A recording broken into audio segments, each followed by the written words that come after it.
All right, Shabbosai, good morning. Good morning. Let us begin by thanking all of our sponsors for this morning's share, to thank our TALMUD TORAH sponsors for TALMUD TORAH sponsor for the month of Shvat, Mrs. Selma Woolf, for dedicating all of her Shiurim and Drashos this month with immense gratitude for the refuos from Hashem and in the merit of a refuah sheleima for all of those in need, in the zchus of our brave soldiers and in merit Hashem, in the merit of the return of our hostages, Bekarov. Matt and Diane Marks for dedicating all the Shiurim, for dedicating Daf Yomi today in memory of Diane's mother, Robert Zivi. We hope that in the merit of our TALMUD TORAH, his Neshama will have an aliya and the family a Neshama. And of course, we dedicate all of Maseches Bava Kamma Le'ilui Nishmas Master Sergeant Eliyahu Harush Hashem Yikom Damo. We hope that in the merit of our TALMUD TORAH, his Neshama will have an aliya and the family a Neshama.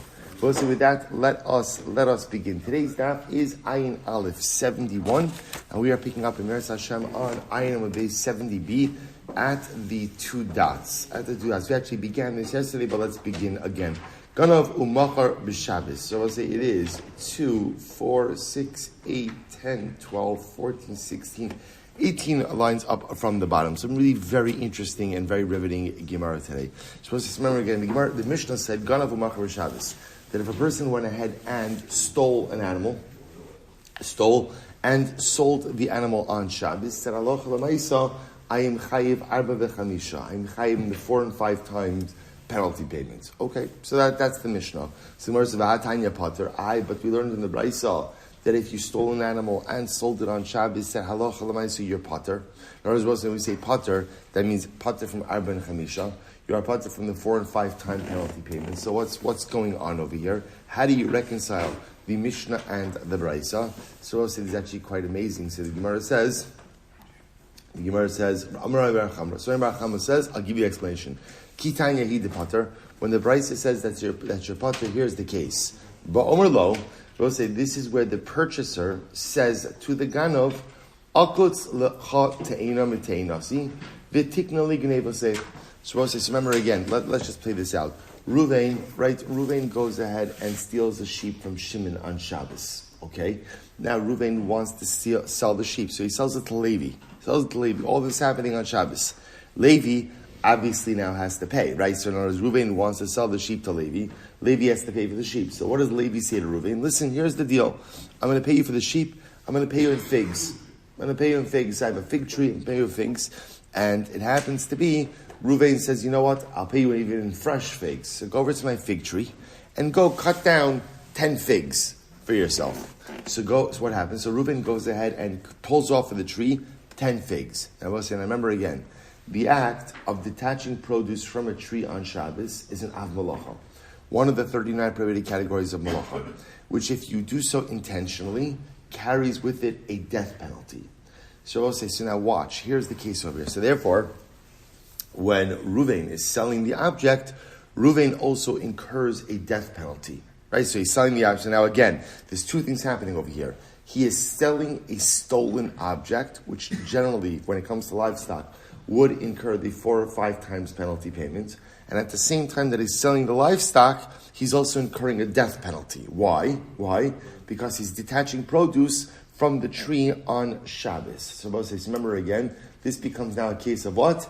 That whenever you have an act which simultaneously results ultimately again in a death penalty and a financial liability, ultimately the financial liability is set aside in the face of the death penalty. That's what's occurring over here. So this is where, and that's why the Brisa says you're Pater.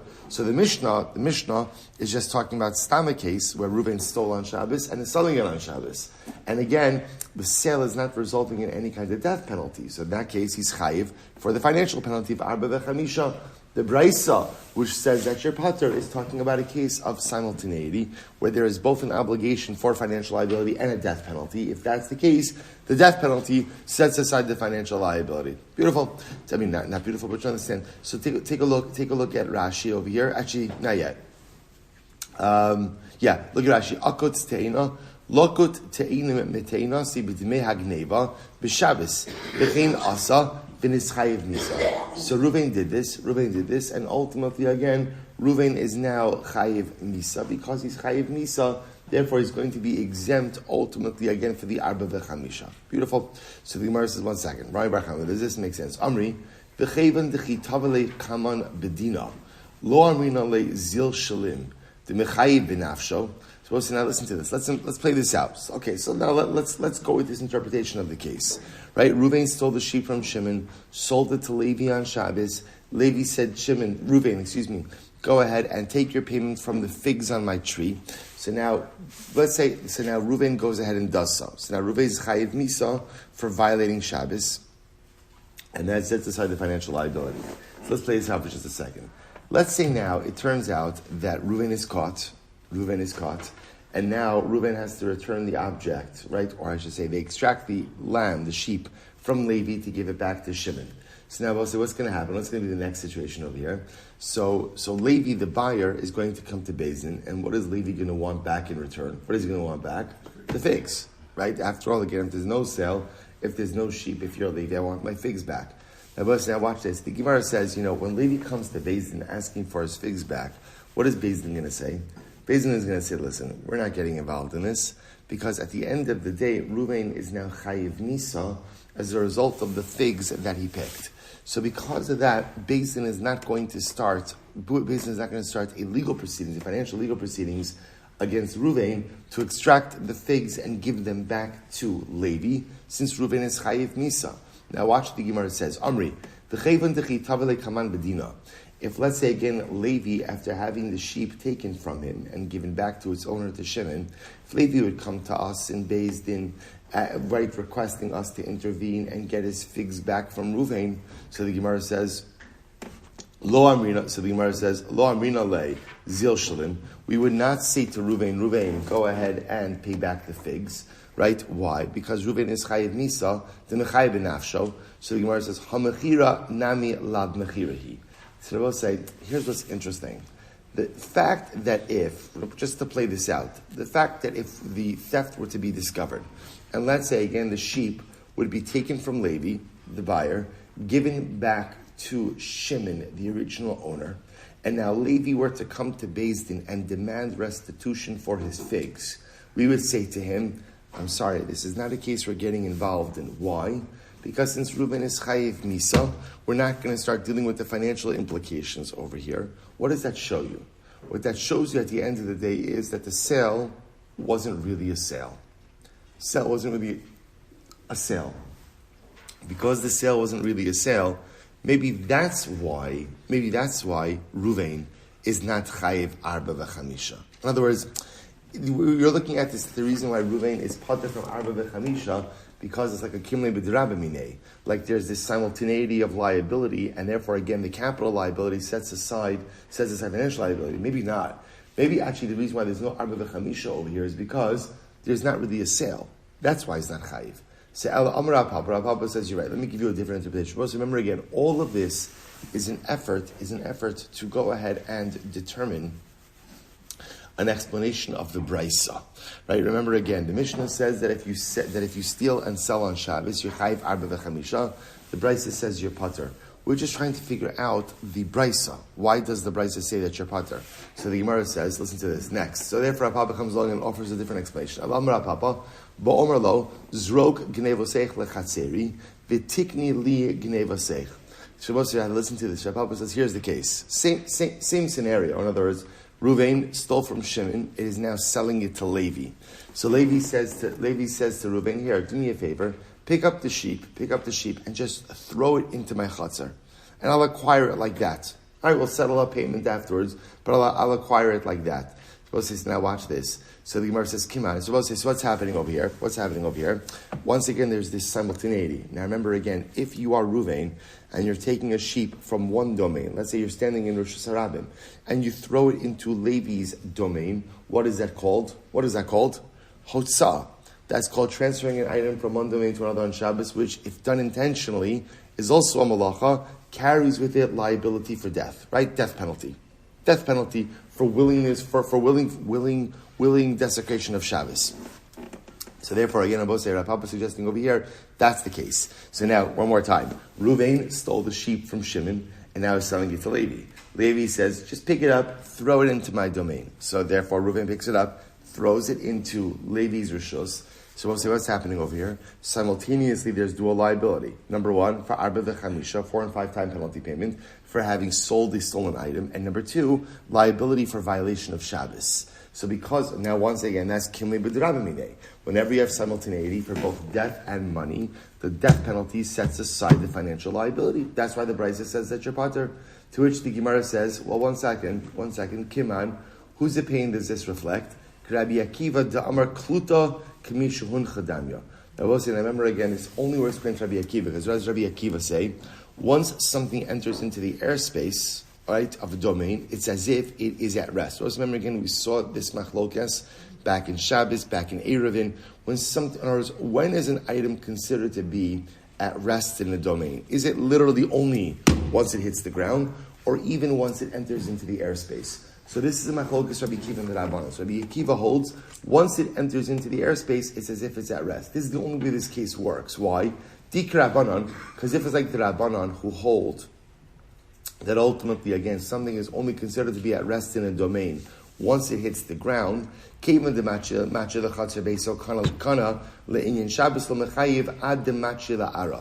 of us listen to this, according to the Rabbanan, you wouldn't have simultaneity. Why wouldn't you have simultaneity? Because from an acquisition perspective, ultimately, again, Levi will acquire the animal the moment it hits his airspace. But for a Shabbos liability perspective, there's not liability until when? Until it hits the ground. If there's no simultaneity, then you could be chayiv for two things. Right? Kimle b'dirabamine only works when there's simultaneity. So therefore, the Gemara is just pointing out, Rav Papa, you have a great suggestion, but your suggestion only works according to Rabbi Akiva, who holds that even for Shabbos, airspace, quote unquote, acquires. Right? So therefore, again, there's simultaneity. Right? Reuven lifts up the sheep, throws it into Levi's domain. Then what happens? Both in one moment, you're chayiv for Shabbos and chayiv for financial liability. So Tushimar says, well, it doesn't have to be that way. You could also set it up as Ba'omer, lo tikni li gnevasech ad shetanuach.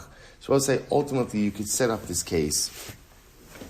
I'm sorry, lo tikni li, right, gnevasech ad shetanuach. So also you could set this up as a situation where halacha l'maisa, the Levi said, my property will only acquire once it goes ahead and it hits the ground. Okay, so the point is you can make it work according to the Rabbanan as well. But I will say, but this is Rav Papa's interpretation of all of this. Beautiful.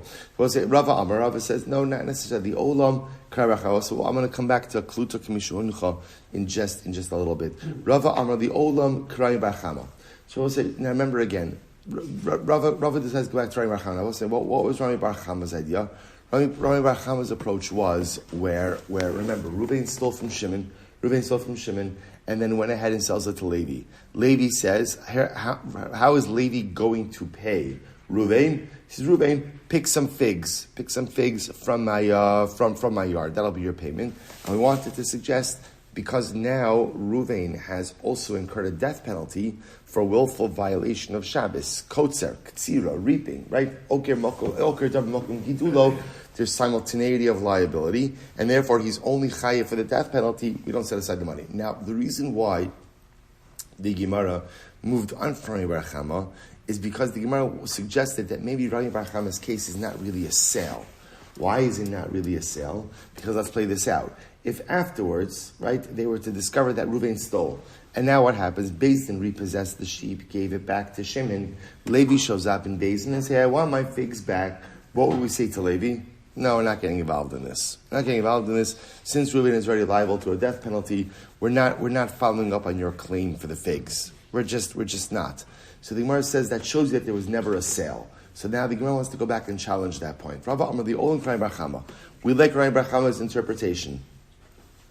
The Gemara says, the Gemara says, I'll give you an example. Esnan asra Torah, ba'afilu ba'al imo. So also the Gemara uses an exaggerated case. So watch the following scenario. Right? Reuven has relations with his mother. Okay?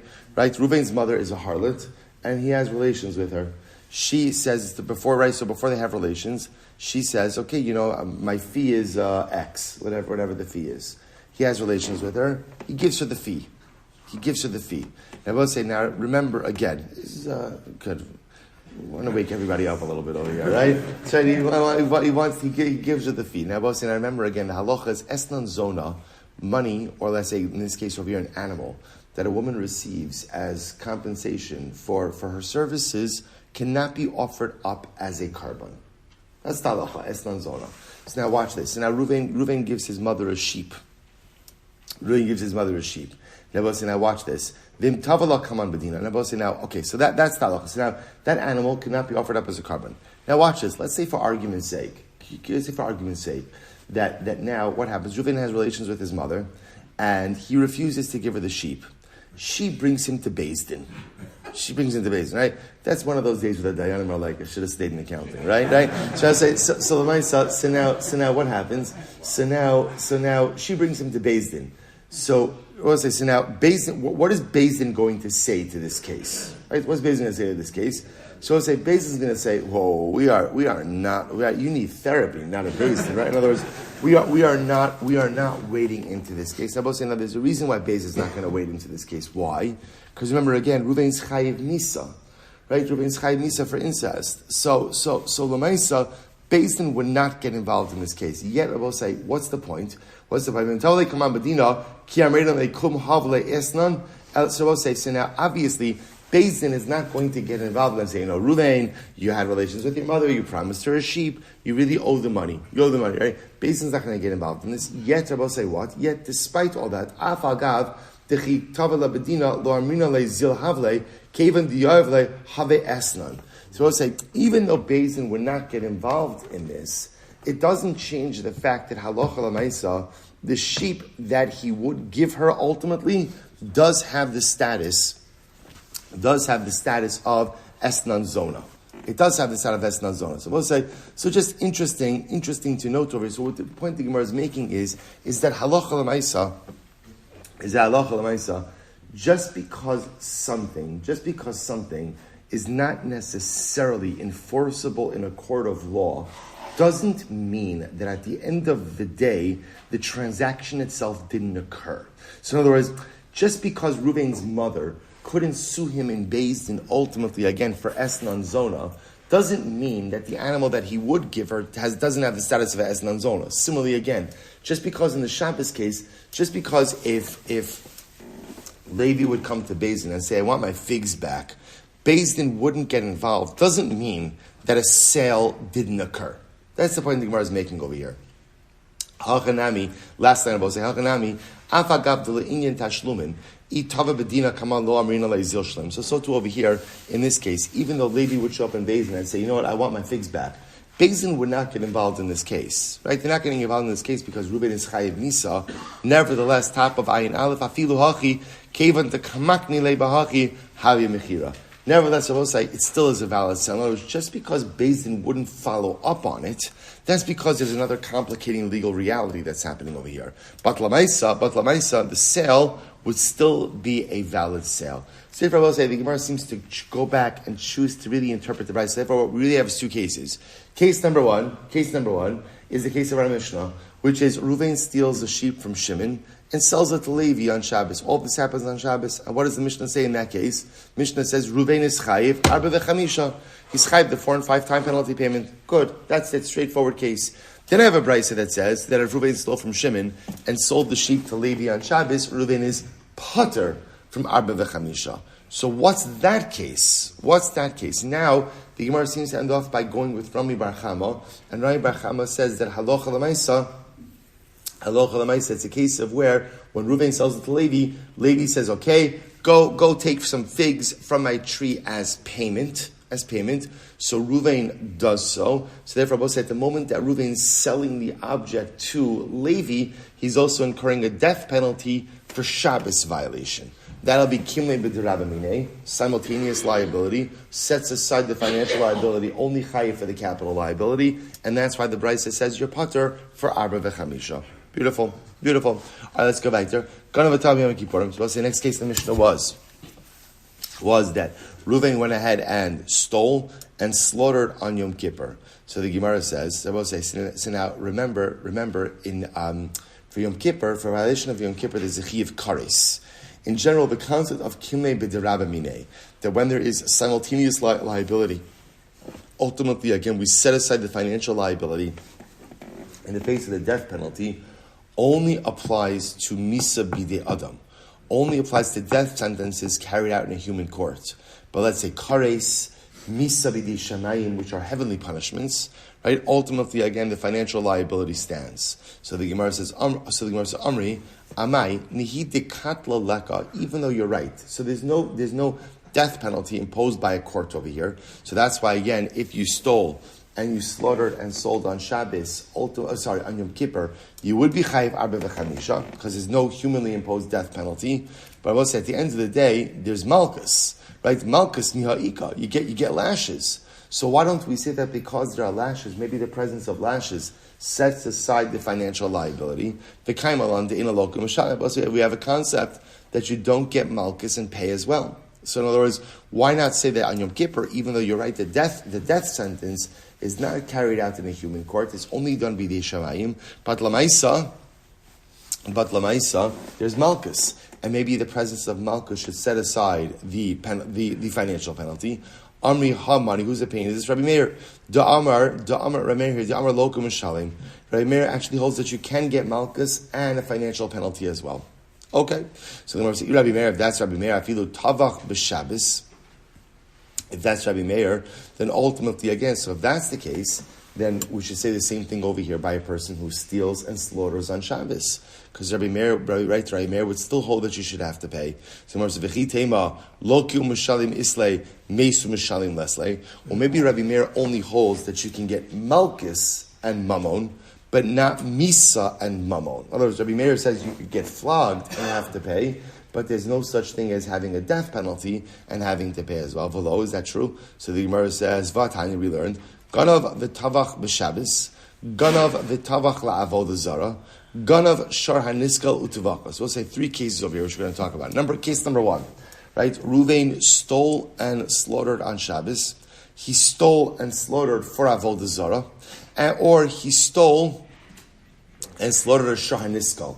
Shar niskal, we'll say, means is a shar that killed someone, and therefore, again, is going to be stoned. We spoke about this before. It's going to be killed. So in all of these cases, if Reuven did this, mishalim arba v'chamisha div Rabbi Meir. So we'll say in all of these cases, ultimately, again, you're still going to have to pay the 4 and 5 time penalty payments according to Rabbi Meir. So we'll say, so now v'cham poach, and the chamim go ahead and say that you're pater.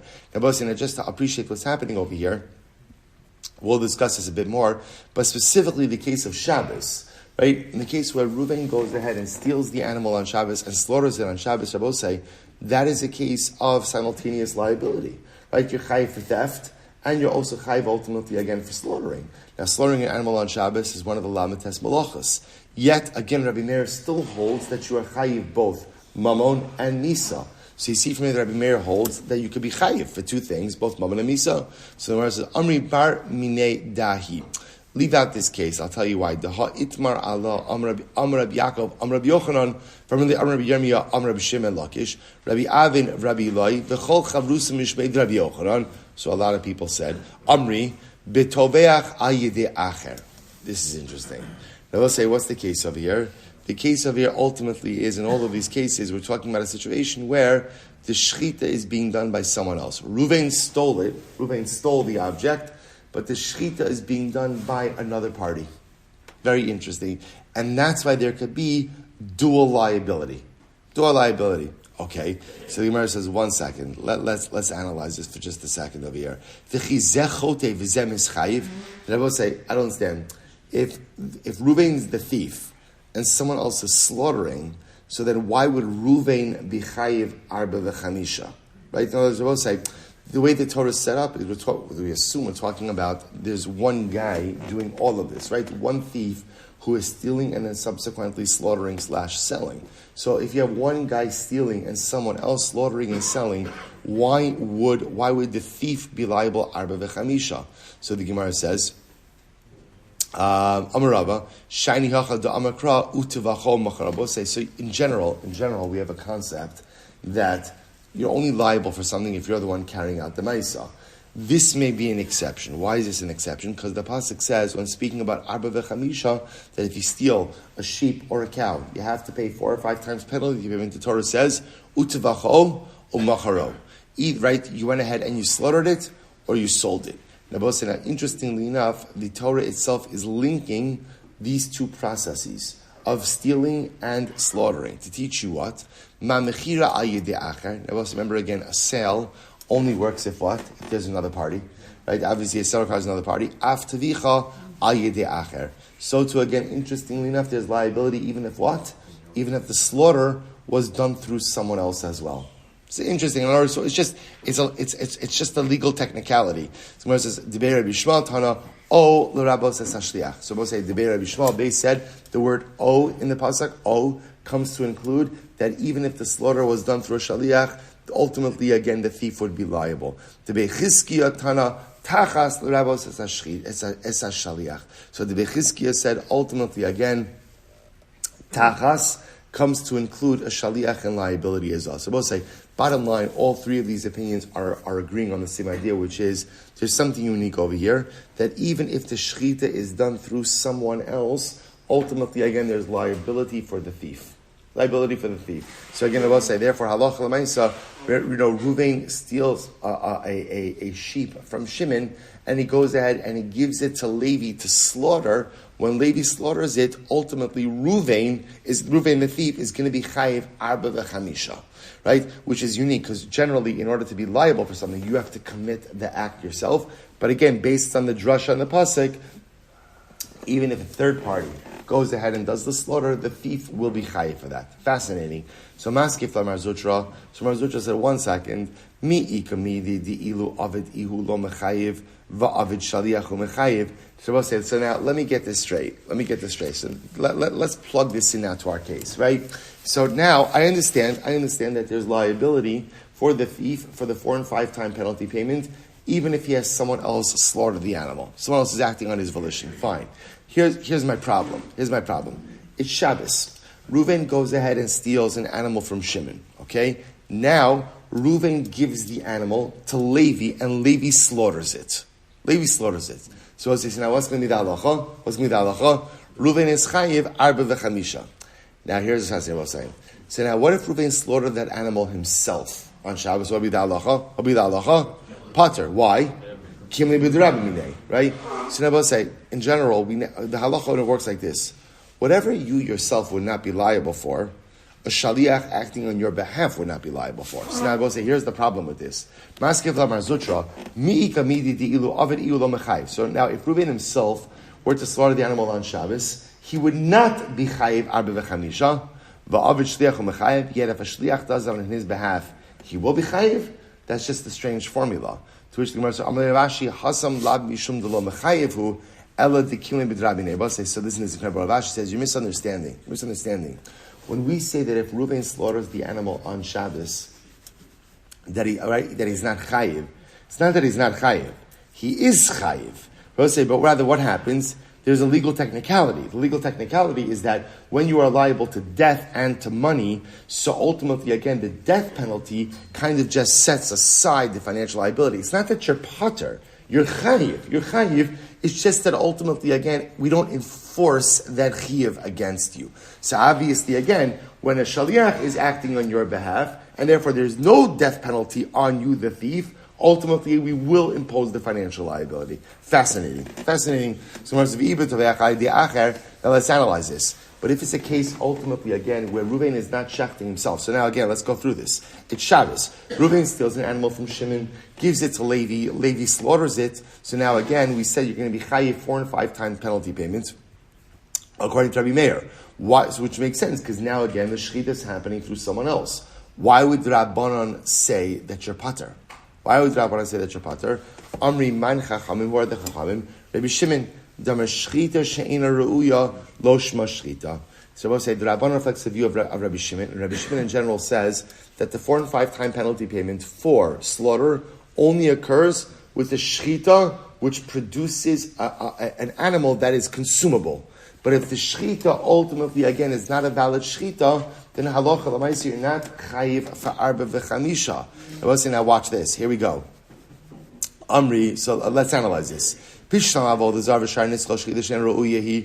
understand the case where you shechted for avodah zara. The shechita is not a good shechita. Why? Because since you shechted it for avodah zara, the animal is not consumable. Shur haniskal, the halacha is once the animal is condemned to death, even if you shecht it, you're not allowed to eat it. But what about Shabbos? I don't understand.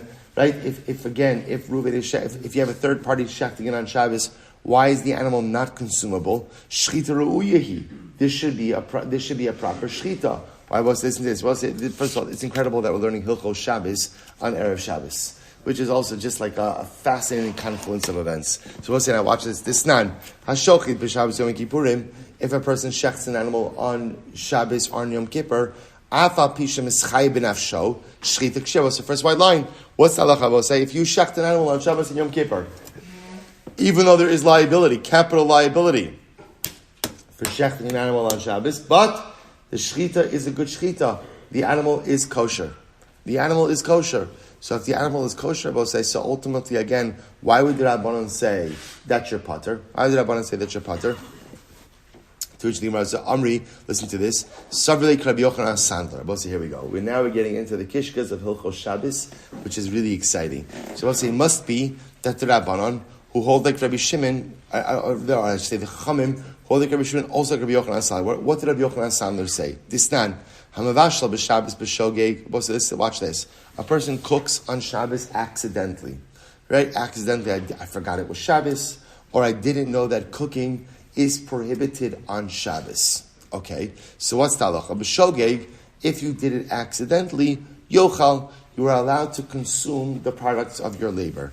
B'mezid lo yochal dermer. But if you did it intentionally, Rabbi Meir holds, you're not allowed to. So we'll say, so again, I wake up Shabbos morning, I forgot that at Shabbos I made myself some scrambled eggs. So again, shogeg, I forgot. I didn't know it was Shabbos, or I didn't know that cooking is asur on Shabbos. So again, Rabbi Meir says, you're allowed to eat it. But if you did it intentionally, you're not allowed to eat that which you cooked. Okay, that's Rabbi Meir. Rabbi Yehuda says, b'shogeg yochal b'matzei Shabbos, b'mezid yochal lo. So Rabbi Yehuda says, Rabbi Yehuda disagrees. He says, if you cooked accidentally, you're allowed to eat it, but when? On Matzei Shabbos. You can't benefit on Shabbos from any intentional malacha that you did. And if you did it intentionally, you're never allowed to eat it. Rabbi Yochanan Sandler says, B'shogeg yochal l'matzei Shabbos la'acherim v'lo lo. Rabbi Yochanan Sandler says, if you cooked accidentally on Shabbos, you could be consumed on Matzei Shabbos. For who? Other people. But you, the perpetrator, you're never allowed to eat it. B'mezid lo yochal olamis lo lo v'lo la'acherim. But if you did it intentionally, no one is ever allowed to eat it. So therefore, I will say, watch this. So the Gemara says, well, let's finish up. So before we go on, the Gemara wants to just like this. So therefore, the Chachamim who say, that let's go back, right? Reuven steals an animal from on Shabbos from Shimon, and now gives it to Levi to slaughter. Levi slaughters it. So ultimately, again, remember, Rabbi Meir says you're chayiv. Rabbi Meir says you're chayiv, right? Because remember again, so the person who stole it is not the person who's slaughtering it, but yet the person who stole it is still liable for the slaughter. But because there's no killing b'drabina, he's going to be chayiv arba v'chamisha. The Chum say that you're pater. Now we're trying to figure out why did the Chum say that you're pater? Oh, I'll tell you why. Because the Chum hold like Rabbi Shimon. Rabbi Shimon says any shchita that doesn't result in a consumable animal, you're not chayiv arba v'chamisha. Okay, so therefore, and in addition, they also like Rabbi Yochanan Sandler. Rabbi Yochanan Sandler says, anytime you intentionally do a malacha on Shabbos, the results of that malacha are prohibited to you forever. So therefore, it turns out that when Reuven steals from Shimon on Shabbos, gives it to Levi shechts it, that shechita results in an animal that is not consumable by the thief, and therefore, halacha l'maisa, you're parted from arba v'chamisha. Beautiful. That's the position of the Chum.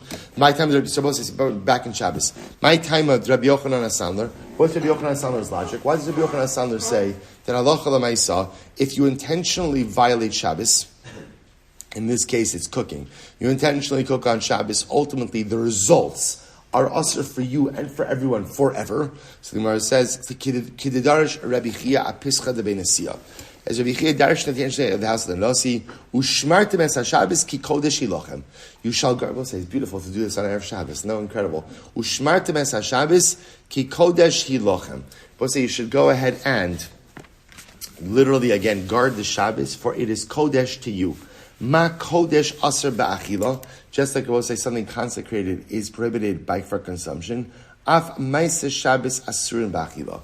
So to say anything you cook on Shabbos is also going to be prohibited for consumption. It's beautiful.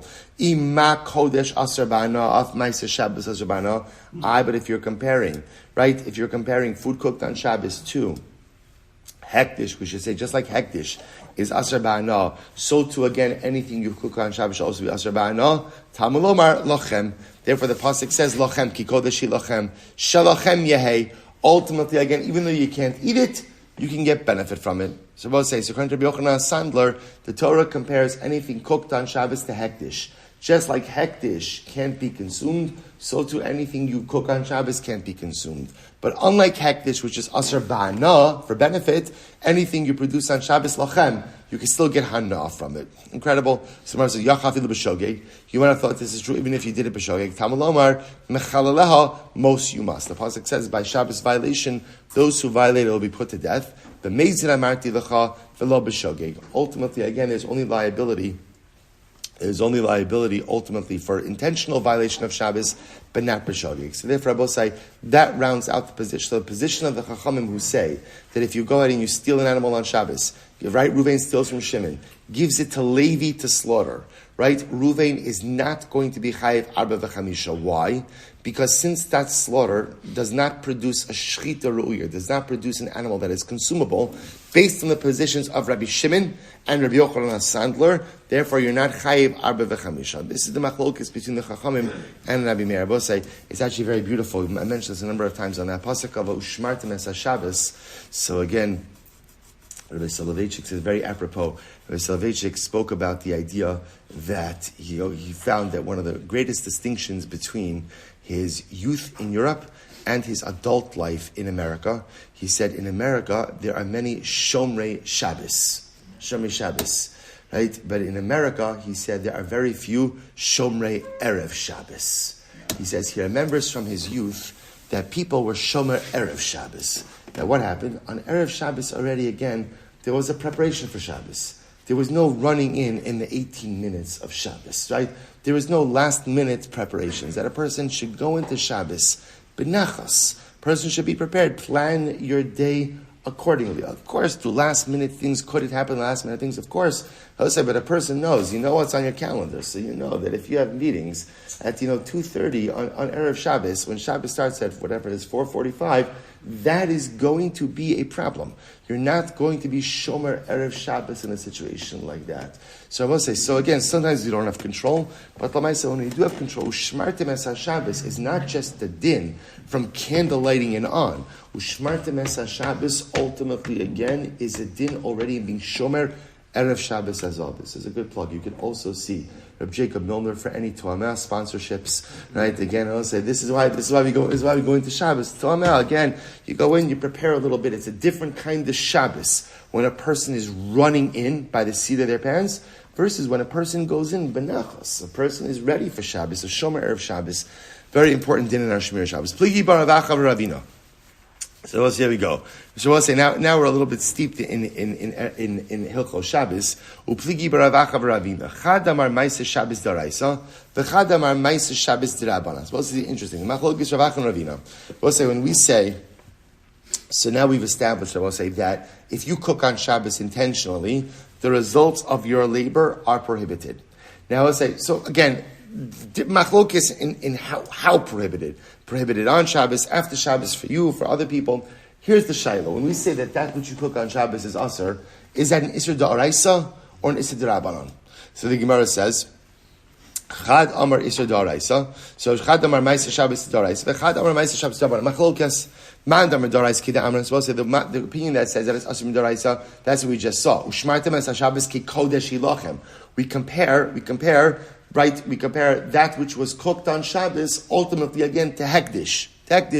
Uman damar d'Rabbanan amar kodesh. So the Gemara says uman damar d'Rabbanan amar kra kodesh who kodesh vein ma'asav kodesh. The other opinion will say Shabbos is kodesh, but ultimately again that which you produce on Shabbos, like that which you cook on Shabbos, that's not going to be kodesh. In other words, that'll be asr, but only asr d'Rabbanan.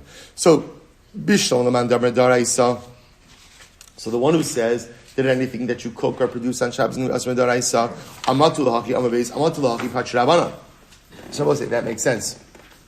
That's why according to the Rabbanon, ultimately, again, you're going to be potter, right? Let's remember again that remember, going back for just a second. According to the Rabbanon, if I go ahead, right, Reuven goes in and steals an animal from Shimon, right, gives that animal to Levi, because we're talking about now a third party. Levi shechts the animal for the thief for Reuven. What's going to be the halacha? Reuven is potter for arba v'chamisha. Why? Because it's a shchita she'ina ru'uya. Why is it an unfit shchita? Because anything you go ahead and you produce on Shabbos is going to be aser mid'oraisa. So that animal is not consumable. And if you go at the position of Rabbi Shimon, that is shchita she'ina ru'uya, you're not chayiv arba v'chamisha, that's why it makes sense that you're potter. Elaman da'amar d'Rabbanon, amai patri Rabbanon. But according to the opinion that says, that halacha l'maisa, Maisa Shabbos, anything you produce on Shabbos is only aser mid'Rabbanon. So why would the Rabbanon exempt the thief from arba v'chamisha? To which Gemara says, you're right. According to this approach, ashara avodah zara v'shar niskal. You're right. I will say in that case, when the Rabbanon say that you're potter, they're not going on the Shabbos case, rather they're going on the avodah zara case and the shar haniskal case. Okay, so let's analyze those cases a bit. Rabbi Meir, amay mechayiv shochel avodah zara. So we'll say, let's go back for just a second. Now remember again, Rabbi Meir said, I will say, right, one of the cases that we had, machlokes Rabbi Meir and the Chachamim, was Reuven goes ahead and steals an animal, and he shechts it for avodah zara. Rabbi Meir said you're chayiv, and ultimately, again, the Chacham say that you're potter. Why would Rabbi Meir say that you're chayiv arba v'chamisha in that case? After all, kevan d'shachal b'parta asra. Now, the way it works like this. The way it works is like this. If Reuven steals an animal from Shimon and now shechts it for avodah zara, I will say, the moment he begins that shchita, right, the first little nick that he does for avodah zara, that animal is aser. That animal is avodah zara now. If that's the case, idach isuri hanahu v'lav d'marei katalach. So I will say, if that's the case, then you don't have simultaneity over here. Then really what happens is like this. The moment he begins the cut, the animal is now avodah zara. Once the animal is avodah zara, that means it no longer belongs to its owner. If it no longer belongs to its owner, v'lo didei katalach, then ultimately, again, he's not shechting his own animal, or he's not shechting. So right, Reuven's not shechting his animal, he's not shechting the animal of Shimon, he's shechting an animal of avodah zara. If that's the case, then what? Then although there should be liability for theft, there shouldn't be liability for arba v'chamisha. Incredible. So I'll say, so at the end of the day, now here's what's fascinating. The assumption that Gemara is working under is, when do you become chayiv arba v'chamisha? When is there liability for that? At the completion of shchita. So we'll say, watch what's happening over here. When is there liability for offering an animal for avodah zara? The moment you make a nick in that animal. Right? So the moment you begin a shchita, you're a chayiv for avodah zara. So yet, liability for arba v'chamisha only occurs when? At the end of the shchita. The problem is, by the time you get to the end of the shchita, whose animal is that? It's avodah zara animal already. Or if it's avodah zara animal already, then there shouldn't be liability for arba v'chamisha. Here, the interesting catch-22 over here. You're only chayiv arba v'chamisha if you shecht the animal that you stole from Shimon, meaning that it's Shimon's animal. But by the time you get to the end of the shchita, it's avodah zara's animal already. So again, granted, I'm going to be chayiv for theft, and I'm going to be chayiv for avodah zara, but I should not be chayiv for arba v'chamisha. To which the Gemara says, Amar Rava, ba'omer bigmar zvicha hava ovda. But say, no, the case over here is where Reuven says, I'm offering up this animal for avodah zara, but I only want it to become avodah zara animal at the end of the shchita.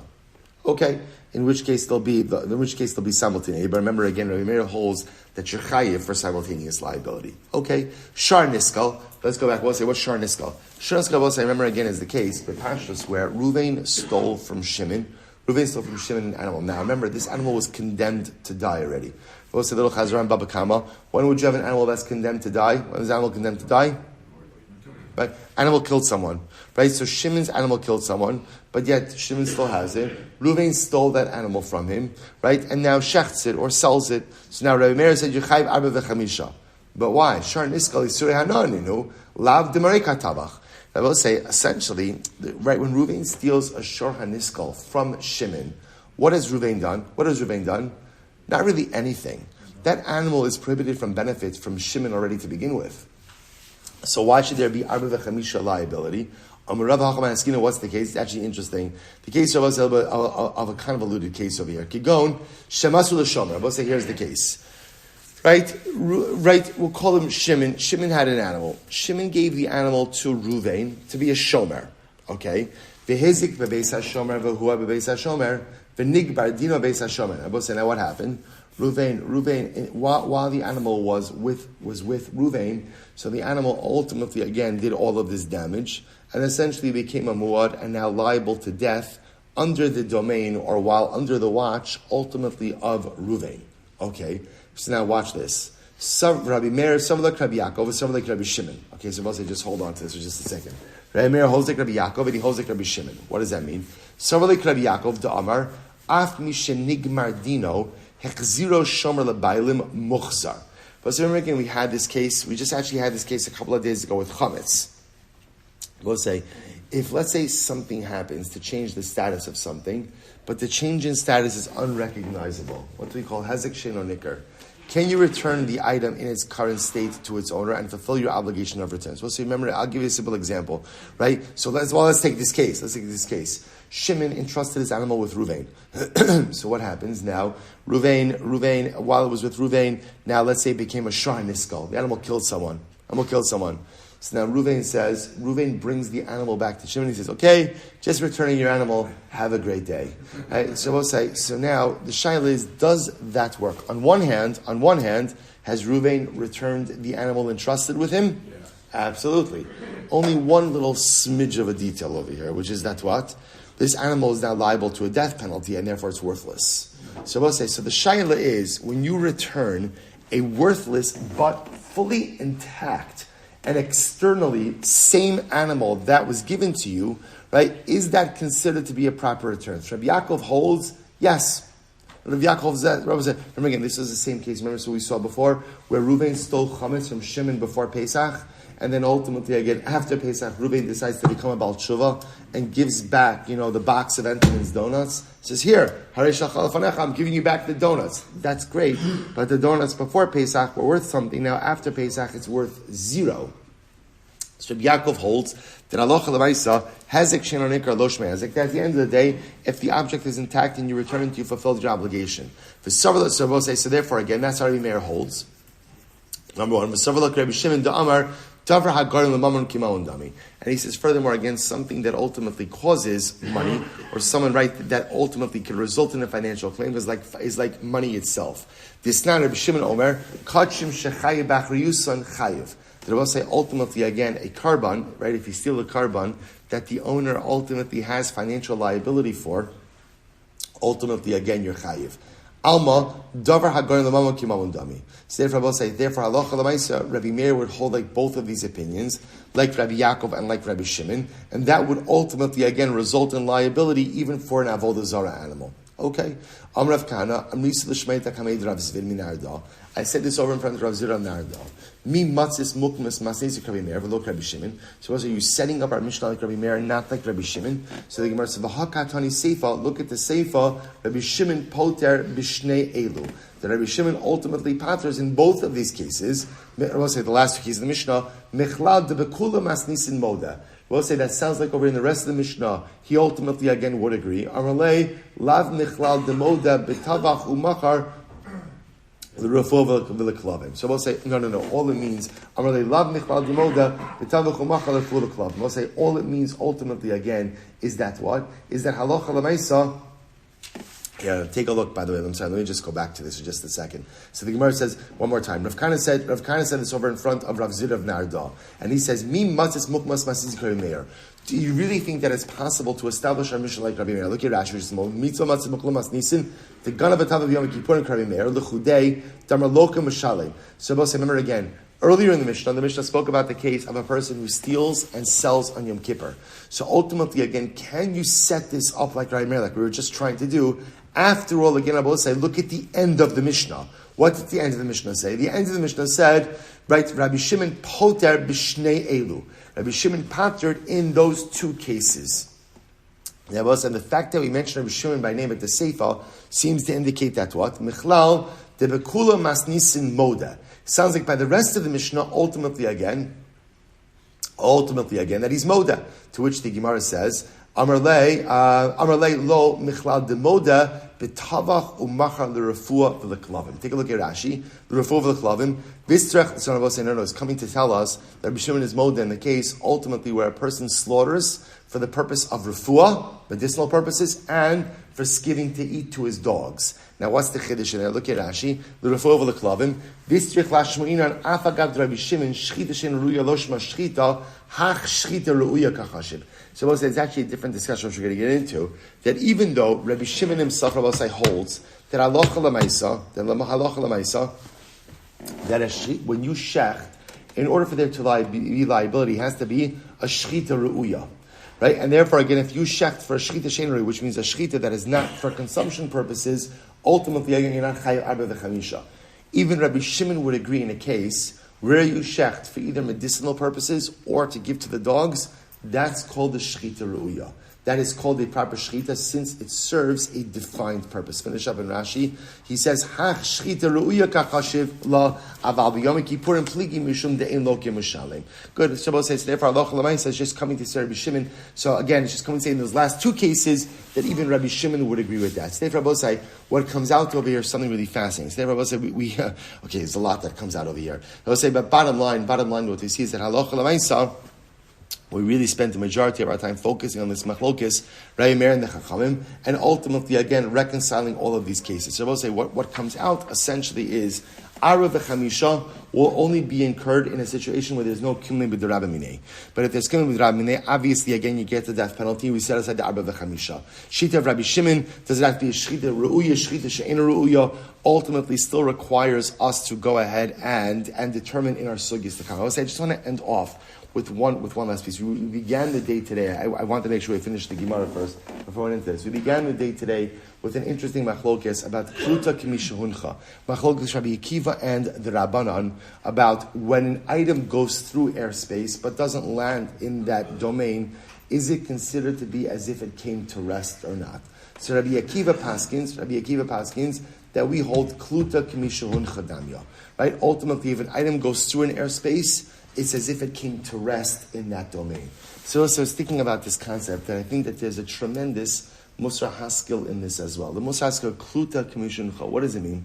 And I will say, sometimes in life, so we have moments of incredible growth, and moments of incredible aliya, right? Moments of like inspiration, and moments where I have, like, I really, on a spiritual level, I have it together.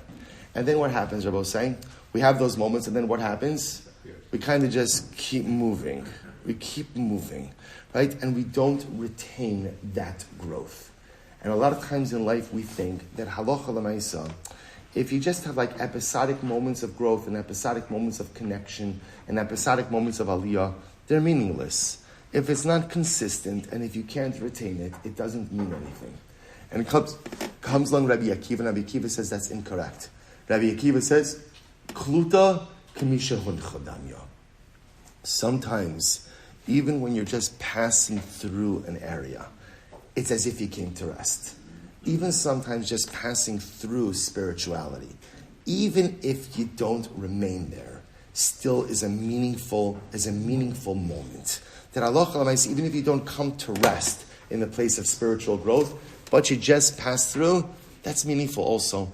Meaningful moments of aliyah, meaningful moments of inspiration, meaningful moments of growth, even if they're not sustained, even if you don't come to rest in that space of spiritual growth, but you just pass through, those are meaningful also.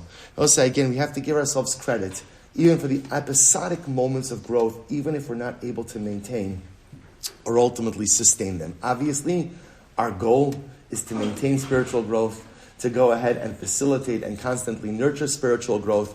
But even if we just pass through for a moment here or there, understand the profundity of those moments as well. I will say, Shkoyach, good Shabbos, a wonderful week of learning together.